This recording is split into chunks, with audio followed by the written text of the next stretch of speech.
Hey guys, in this video, we're going to be talking about how to fix the HelloFresh application issues. So let's just get straight into the video. There are a couple of basic troubleshooting steps and there are also other problems that we can go ahead and look into. So first, let's start with the basic troubleshooting steps. So first things first, try to force restart the application by force closing it and opening it again.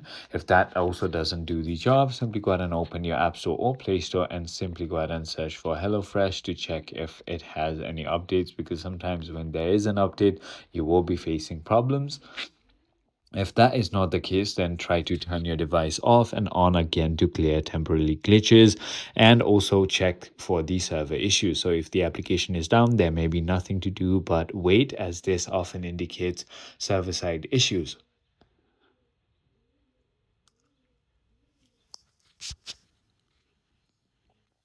When it comes to resolving login and data issues, then there are other few steps you can go ahead and take on. So first is going to be clearing your cache. So on your Android, it's pretty similar. It's pretty simple. You need to just head into settings, head into apps, and then click on the HelloFresh application, and then head to storage and clear the cache. On iPhone, it's a bit different. Open your App Store, click on your profile icon, click on personalized recommendations, and click on clear app usage data, and this will clear all the application's usage data.